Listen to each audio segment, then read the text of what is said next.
Bonjour, je vais vous expliquer en 3 minutes ce qu'est le genre. Le genre est une construction sociale et historique fondée sur les différences entre les sexes. En effet, le genre, ce n'est pas le sexe. Imaginez que le sexe soit un bloc de granit. Sur ce bloc de granit, les sociétés humaines et les individus qui les composent viennent y dessiner différentes choses. Ces choses, ce sont les genres et tout ce qui va avec chacun de ces genres. Ils sont dessinés à certains endroits du granit, ils y sont attachés. Vous comprenez alors qu'ils sont distincts des endroits du bloc de granit où ils sont dessinés et qu'ils sont modifiables par la société et ses acteurs internes. Ces genres et tout ce qui va avec auraient pu être dessinés autrement, et sont fréquemment, sinon constamment, redessinés, entièrement ou en partie.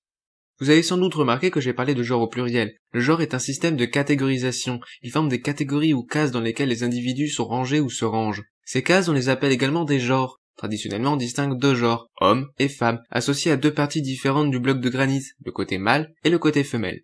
Ces genres sont constitués de différentes choses, des valeurs comme le courage ou la sensibilité, des symboles culturellement disponibles comme ces symboles, des concepts normatifs interprétant le sens de ces symboles que l'on retrouve dans les doctrines religieuses, politiques, juridiques ou encore philosophiques, comme les concepts de virilité et d'instinct maternel, et des normes associées aux valeurs et aux concepts normatifs. Toutes ces choses qui caractérisent un genre forment une représentation idéalisée du genre en question. Ainsi se dessine un idéal masculin ou féminin. Les genres se construisent en relation les uns aux autres. Dans une vision binaire des genres, l'homme se construit en opposition à la femme, et réciproquement. Le genre femme est tel qu'il est, car sur certains aspects, il n'est pas ce qu'est le genre homme. Prenons un exemple fictif. Le genre femme se différencierait du genre homme par le fait, entre autres, de manger des carottes ou non. Si les personnes associées aux deux genres mangeaient des carottes sans que cela gêne quelqu'un, le fait de manger des carottes ne serait alors pas une norme de genre. Il faut que les éléments composant chaque genre soient différents entre chaque genre. Sinon cela veut dire que ces éléments ne caractérisent pas spécifiquement les genres en question. Les genres ne sont pas figés dans le temps ni l'espace. D'abord dans le temps, car les dessins sur le bloc de granit seront dessinés. Les genres évoluent avec le temps. Mais aussi dans l'espace. Selon que vous soyez à tel ou tel endroit de la planète, dans telle ou telle société ou groupe, les dessins sur le bloc de granit seront différents. Les genres seront différents. Imaginez que chaque groupe, que chaque société possède un bloc de granit identique, mais qu'ils y dessinent des choses différentes.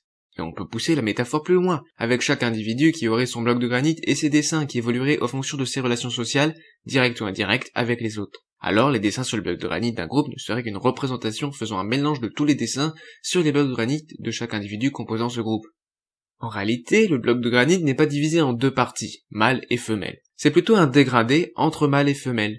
En effet, il existe des personnes intersexes qui ne sont ni complètement des mâles, ni complètement des femelles à l'égard de différentes caractéristiques biologiques sur le plan hormonal ou génital par exemple.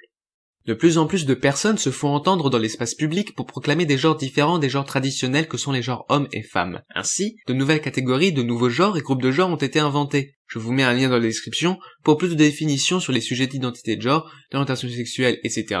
Mais vous invite à faire vos propres recherches si ça vous intéresse.